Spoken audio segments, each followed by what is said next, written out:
Good morning class. आज हम second year के अंतर्गत सामाजिक समस्या के प्रश्न पत्र में जो विषय पढ़ रहे हैं वह कहलाता है पारिवारिक समस्याएं। हर परिवार के अंतर्गत विभिन्न प्रकार की समस्याएं विद्यमान हैं, लेकिन वे समस्याएं जो परिवार के साथ समाज से भी जुड़ी हुई हैं उनका अध्ययन हम इसके अंतर्गत करेंगे। जैसे बाल विवाह की प्रथाएं हैं, कन्यावध की प्रथा है, बालिका भ्रूण हत्या की प्रथा है, महिला हिंसा की बात है, घरेलू हिंसा की बात है, दहेज है। तो ये जो सारी समस्याएं हैं, इन समस्याओं का अध्ययन इसके अंतर्गत किया जाएगा। आज हम देख रहे हैं इस पारिवारिक समस्या के अंतर्गत दहेज। दहेज की अवधारणा को अगर हम देखें तो एक सामान्य शब्दों में हम कहते हैं वधू पक्ष के द्वारा वर पक्ष को दिया जाने वाला जो धन है वह। प्रारंभिक रूप में हम देखें तो दहेज काल का प्रचलन वहाँ पर भी था। अगर हिंदू विवाहों की बात करें हम तो विभिन्न प्रकार के जो स्वरूप हैं उसके अंतर्गत जो ब्रह्म विवाह का स्वरूप है उसके अंतर्गत पिता वस्त्र और आभूषणों से सुसज्जित कन्या का विवाह योग्य वर के साथ करता था। रामायण और महाभारत को देखें तो इस काल में भी दहेज प्रथा का प्रचलन हमें दिखाई देता है। राम का विवाह सीता के साथ देखें या हम द्रौपदी के विवाह की बात करें तो वहाँ पर हमें दहेज प्रथा दिखाई देती है। लेकिन उस समय जो दहेज प्रथा थी वह कन्या के प्रति स्नेह के कारण स्वेच्छा से दिया जाता था। जो वर्तमान स्वरूप आज हमें दिखाई दे रहा है वह स्वरूप उस समय प्रचलन में नहीं था। दहेज का यह प्रचलन राजपूत काल में 13वीं या 14वीं शताब्दी से प्रारंभ हुआ और कुलीन परिवार अपनी सामाजिक स्थिति के अनुसार दहेज की मांग करने लगे। बाद में अन्य लोगों में भी इसका प्रचलन प्रारंभ हुआ। तो राजपूत समाज से हम इसका प्रचलन प्रारंभ देखते, क्योंकि शासक वर्ग था, जमींदार वर्ग था, तो उस समय ही इस प्रथा का प्रारंभ वहाँ पर देखा जा रहा है। आधुनिक काल में दहेज प्रथा ने सामाजिक समस्या के रूप में एक विकराल रूप समाज के अंतर्गत धारण कर लिया है, क्योंकि दहेज के कारण हम समाज के अंतर्गत हत्याएं देख रहे हैं, जघन्य हत्याएं देख रहे हैं। न केवल हत्याएं देख रहे हैं, हत्याओं का जो स्वरूप हमारे सामने आ रहा है वह बहुत जघन्य रूप में आ रहा है। परिवार जो है बहुत टूट रहे हैं वहाँ पर। तो ये जो समस्या है संपूर्ण समाज में आज व्याप्त हो गई है। और पिछड़ा हुआ समाज देखें या गरीब समाज देखें, जो गरीब वर्ग है हमारा समाज का, वहाँ देखें तो यह समस्या बहुत अधिक विकराल रूप में हमें दिखाई देती है। परिभाषा।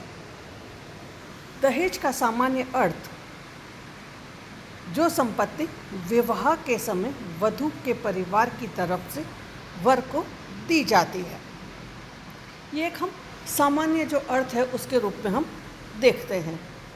दहेज निरोधक अधिनियम 1961 के अनुसार दहेज का अर्थ कोई ऐसा संपत्ति या मूल्यवान निधि से है जिसे पहली बार विवाह करने वाले दोनों पक्षों में से एक पक्ष ने दूसरे पक्ष को, अर्थात वर और वधू दोनों में से किसी भी एक पक्ष ने दूसरे पक्ष को, दूसरी बात विवाह में भाग लेने वाले दोनों पक्षों में से किसी एक पक्ष के माता पिता या किसी अन्य व्यक्ति ने किसी दूसरे पक्ष अथवा उसके किसी व्यक्ति को विवाह के समय, विवाह के पहले या विवाह के बाद विवाह की आवश्यक शर्त के रूप में दी जाने वाली राशि वस्तु को स्वीकार किया है या दी गई है तो वह दहेज के रूप में स्वीकार की जाएगी या उसे हम दहेज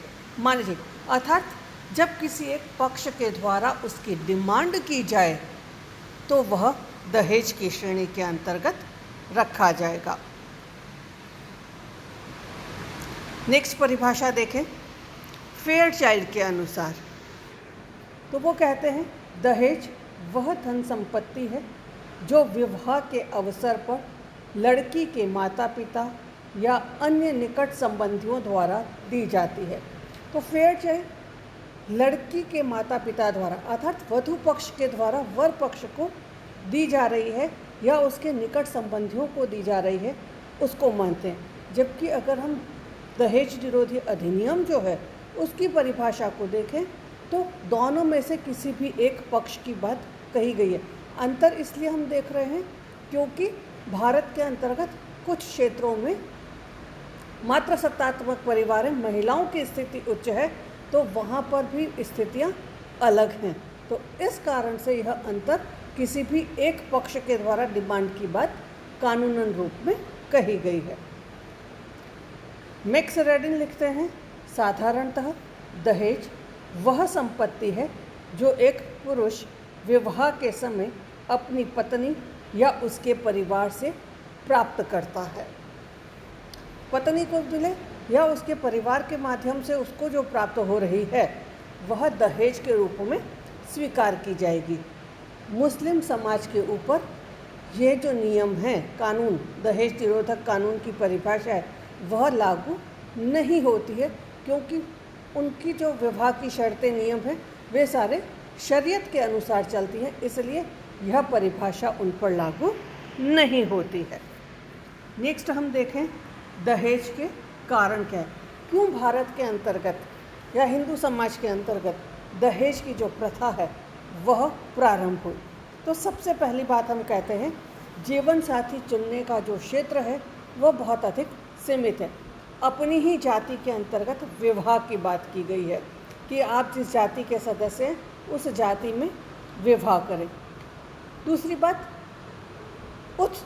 आप जिस गांव या क्षेत्र के निवासी हैं, सामान्यतः व्यक्ति उसी क्षेत्र के अंतर्गत विवाह करना पसंद कर रहा है।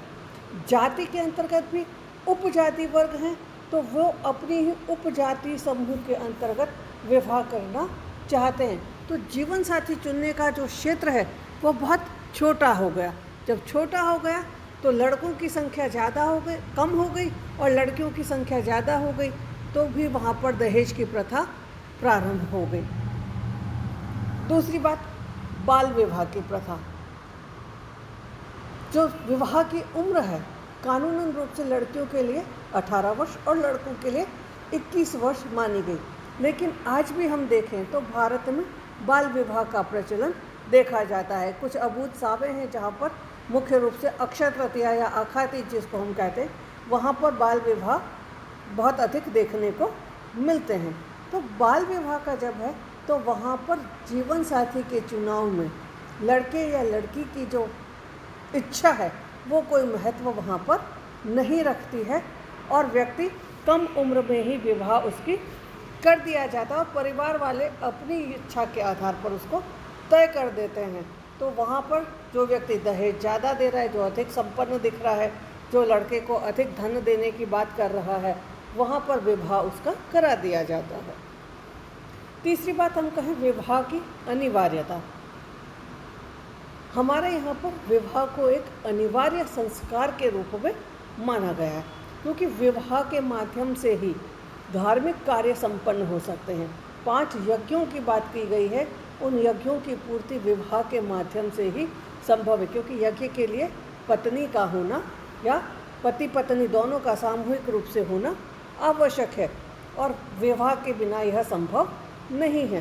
तो विवाह की जो अनिवार्यता है वह बहुत अधिक है। हर व्यक्ति का विवाह होना आवश्यक मानेगा। जब आवश्यक या जरूरी माना गया तो अगर किसी व्यक्ति की पुत्री का विवाह होने में कोई कठिनाई हो रही है, कोई समस्या उत्पन्न हो रही है, तो वह उसे धन के माध्यम से या किसी अन्य तरीके से पूरा करने का प्रयास करता था ताकि उसे लगता था कि उसकी जो बेटी है, पुत्री है, उसका विवाह हो जाए। नेक्स्ट, सामाजिक प्रतिष्ठा। वर्तमान की जो समाज है हमारा वर्तमान के अंदर वह भौतिकवादिता के साथ में जुड़ा हुआ है।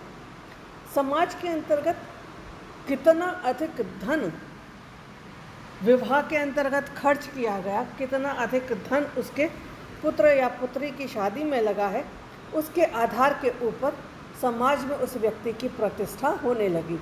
जब भौतिक वस्तुओं के आधार के ऊपर प्रतिष्ठा होने लगी और उसके चरित्र का महत्व धीरे धीरे कम होने लग गया, तो दहेज की जो स्थिति है वह भी बढ़ती हुई चली गई। उसके बाद हम कहते हैं महंगी शिक्षा। वर्तमान की जो शिक्षा प्रणाली है वो बहुत अधिक महंगी मानी गई है।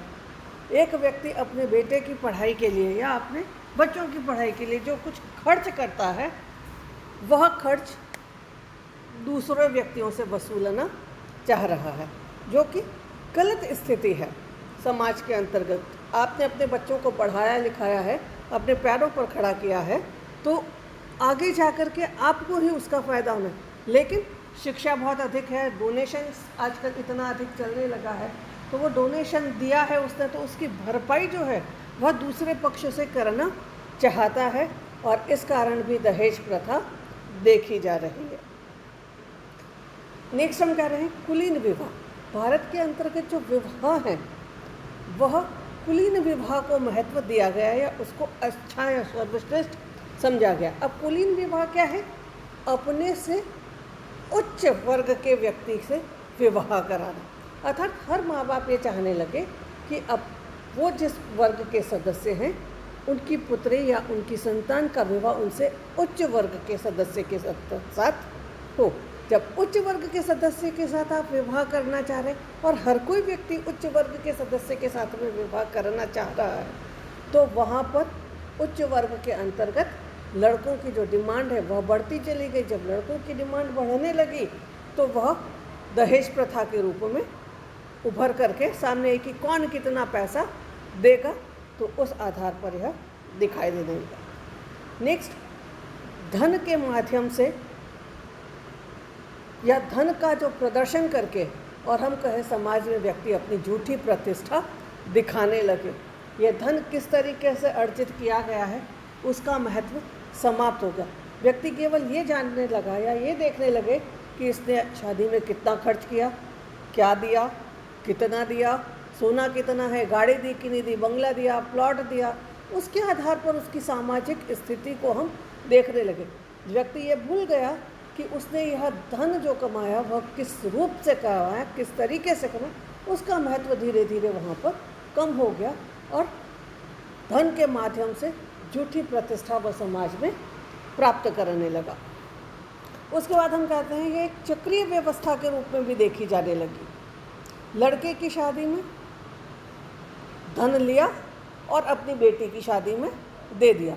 ये भी कई जगह पर व्यवस्थाएं दिखाई देने लगी। तो ये एक चक्रीय व्यवस्था है कि एक पक्ष से आपने लिया और ज़रूरत पड़ने पर दूसरे पक्ष को आपने वह धन दे दिया और अपनी पुत्री का विवाह वहाँ पर कर दिया। तो ये कुछ कारण हैं जो समाज में दहेज प्रथा को जिम्मेदार हम कह सकते हैं। नेक्स्ट कहें दहेज के दुष्परिणाम। जब दहेज प्रथा समाज में हम कह रहे हैं कुरीति के रूप में दिखाई देती है, तो उसके परिणाम जो आएंगे वह भी अच्छे नहीं आएंगे, खराब परिणाम ही दिखाई देंगे। सबसे पहला है बालिका वधू। कम उम्र में ही विवाह करने की परंपरा आ गई ताकि दहेज जो है वह बाद में कम देना, क्योंकि समय के साथ साथ दहेज बढ़ता जा रहा है, कम नहीं हो रहा, तो वो बढ़ता जा रहा है। तो कम उम्र में ही कन्या का विवाह कर दिया गया ताकि जो दहेज देना पड़े वह कम देना पड़े, या जब गौना होगा तब तक के वो धीरे धीरे उस दहेज को एकत्रित कर सके। तो हम कहते हैं बाल विवाह या बालिका वधुओं की संख्या जो है वह बढ़ गई। दूसरी बात, हत्याएं और आत्महत्याएं बढ़ गई। अगर दहेज नहीं दिया गया है तो परिवार के लोग मिल करके और लड़की को परेशान कर रहे हैं और उसकी हत्या तक हो रही है, या लड़की इतनी मानसिक रूप से परेशान हो जाती है, उसको इतना अधिक हरेस कर दिया, उसको इतना अधिक परेशान कर दिया कि वह स्वयं अपनी हत्या का, अपनी मृत्यु को गले लगा लेती है, जिसे हम आत्महत्या कहते हैं। तो हत्या और आत्महत्या की जो संख्या है उनमें निरंतर वृद्धि होने लगी। तीसरी बात हम कहते हैं पारिवारिक विघटन, क्योंकि जब दहेज नहीं मिला है तो वहाँ पर तनाव रह रहा है। तनाव के कारण धीरे धीरे विघटन की स्थिति आएगी। आपका एक दूसरे के साथ सामंजस्य नहीं है, तालमेल नहीं है, प्रेम नहीं है, त्याग और समर्पण की भावना वहाँ पर दिखाई नहीं दे रही, तो धीरे धीरे परिवार विघटित होगा। और जब परिवार विघटित हो रहा है तो केवल एक व्यक्ति का परिवार नहीं है, उस परिवार के विघटन होने से जब लड़के और लड़की का विवाह टूटेगा या किसी एक पक्ष की हत्या या मृत्यु होगी, तो उससे उसका जो खुद का जन्म वाला परिवार है और जहाँ विवाह होकर के आए, वो दोनों ही परिवार विघटित होते हैं। नेक्स्ट, ऋणग्रस्तता। दहेज इतनी अधिक बढ़ गई है समस्या कि व्यक्ति उधार पैसा लेकर के भी शादी के अंतर्गत अपनी हैसियत से ज़्यादा खर्च करता है, या सामने वाले पक्ष को अपनी हैसियत से ज़्यादा साजो सामान जो हैं वह वस्तु के रूप में या कैश के रूप में या किसी अन्य रूप में देता है, जिससे समाज के अंतर्गत ऋणग्रस्तता की स्थिति बढ़ती चली गई है। नेक्स्ट कहें बेमेल विवाह। जब व्यक्ति दहेज नहीं दे पा रहा तो बेमेल विवाह देखने को मिलते हैं। लड़का बहुत अधिक उम्र का है, लड़की कम उम्र की है, या लड़का कम पढ़ा लिखा है, लड़की अधिक पढ़ी लिखी है, तो इस प्रकार के बेमेल विवाह जो हैं वह समाज में दिखाई देते हैं। और ये बेमेल विवाह हमेशा सफल हो जरूरी नहीं है। समझौतेपूर्ण रूप में किए गए विवाह हैं तो कई बार ये भी विवाह जो है वह टूट जाते हैं, तो विघटन की स्थिति समाज में उत्पन्न करते हैं। उसके बाद बहुपत्नी विवाह की जो प्रथा है वह समाज में जन्म हो रही है, क्योंकि कुलीन विवाह की प्रथा है। हर व्यक्ति उच्च वर्ग में विवाह करना चाह रहा है, तो उच्च वर्ग के अंतर्गत एक व्यक्ति एक से अनेक विवाह जो है वह देख रहे हैं, उसके एक से ज़्यादा पत्नियां जो हैं वह देखी जा रही हैं। बहुपत्नी विवाह कानूनन रूप से समाप्त कर दिया गया है बहुपत्नी विवाह को, लेकिन फिर भी जो हमारा निम्न समाज है या हम कहें कि पिछड़ा समाज है, वहाँ पर अभी भी हम बहुपत्नी विवाह की प्रथा को देखते हैं। निम्न जीवन स्तर। नेक्स्ट हम देखते हैं, व्यक्ति आजीवन दहेज के लिए धन इकट्ठा करता रहता है, क्योंकि उसे अपनी बेटी का विवाह करना है, तो दहेज इकट्ठा करना है। तो जब उसके लिए धन जो है वह बचाने का प्रयास शुरुआत से करता है कि बेटी के जन्म के साथ ही वह उसकी शादी के लिए धन बचाने का प्रयास प्रारंभ कर देता है। जब वहाँ से प्रयास प्रारंभ कर रहा है तो वह अपना जीवन स्तर जो है वह नीचे का जी रहा है, क्योंकि उसकी उस समय जो ज़रूरतें हैं, आवश्यकताएं हैं, उन आवश्यकताओं को वह पूरा कर सकता है, परंतु उसे वह धन बचाना है अपनी बेटी की शादी के लिए दहेज में देने के लिए, तो उसका जो जीवन स्तर है वह निम्न देखने को मिलता है। नेक्स्ट, विवाह की समाप्ति। जब परिवारों के अंतर्गत सामंजस्य नहीं है तो विवाह टूट रहे हैं। आज की परिस्थितियों में देखिए तो हम देखें तो परिवार जो है वह विवाह जो है उसकी अनिवार्यता धीरे धीरे समाप्त होने लगी है। लिविंग रिलेशनशिप के साथ में लोग जीने लगे हैं, तो विवाह की जो समाप्ति है वह धीरे धीरे इस दहेज प्रथा के माध्यम से समाप्त हो जाएगी। उसकी अनिवार्यता जो है वह समाप्त होगी, जिसके कारण हमारी जो सामाजिक व्यवस्था है, सामाजिक संरचना है, वह संरचना भी विघटित होगी, क्योंकि विवाह नहीं होंगे तो परिवार नहीं है, परिवार नहीं है तो संतानें नहीं हैं, और संतान नहीं है तो समाज का विघटन देखा जाएगा। नेक्स्ट हम कहें मानसिक अस्थिरता। जब दहेज के लिए बार बार किसी व्यक्ति को प्रताड़ित किया जा रहा है, ताने दिए जा रहे हैं, खरी खोटी सुनाई जा रही है, उसके परिवार वालों को भला बुरा कहा जा रहा है, तो उस व्यक्ति की मानसिक जो स्थिति है वह स्थिर नहीं हो सकती। धीरे धीरे वह मानसिक रूप से अस्थिर, तनाव की स्थिति में रहेगा, और जब मानसिक रूप से अस्थिर होगा तो गलत कार्यों के साथ में जुड़ेगा या गलत काम स्वयं कर लेगा। और इसी कारण जब मानसिक रूप से व्यक्ति अस्थिर हो जाती है दहेज के कारण, तो हमको आत्महत्याओं की संख्या में वृद्धि दिखाई देती है। नेक्स्ट कहें दहेज की रोकथाम के लिए सुझाव। तो सुझाव में सबसे पहली हम बात कहते हैं स्त्री शिक्षा को महत्व दिया जाना चाहिए और दहेज ना दे उसके प्रति लोगों को जागरूक किया जाना चाहिए। महिला जब अपने पैरों पर खड़ी होगी तभी वह दहेज का विरोध कर सकती है। अगर वह अपने पैरों पर नहीं खड़ी है, आय का उसके पास कोई साधन नहीं है, तो वह अपने पैरों पर खड़ी नहीं है, तो वह किसी चीज़ का विरोध करने में सक्षम नहीं है। इसलिए उसका आर्थिक रूप से स्वतंत्र होना बहुत अधिक आवश्यक है। तो स्त्री शिक्षा को महत्व और उसको रोजगार के अवसर उपलब्ध कराए जाने चाहिए। दूसरा हम कहते हैं जो जीवन साथी चुनने का क्षेत्र है वह विकसित होना चाहिए। अंतर्जातीय विवाह को भी प्रोत्साहन होना चाहिए। केवल अपने ही समूह में, वो भी अपने ही गोत्र समूह में या अपने ही जो छोटे छोटे गांव समूह हैं या क्षेत्र समूह, उनमें विवाह न हो करके और जो वृहद क्षेत्र है उसकी ओर हमें ध्यान देना चाहिए। अंतर्जातीय विवाह जो कर रहे हैं उन्हें प्रोत्साहित किया जाना चाहिए। नेक्स्ट, प्रेम विवाह जो है वह होने चाहिए, उनकी संख्या में वृद्धि होनी चाहिए जिससे अंतर्जातीय विवाह को भी प्रोत्साहन मिले और जो व्यक्ति प्रेम विवाह कर रहे हैं उनको सरकार की तरफ से सुरक्षा मुहैया कराई जानी चाहिए।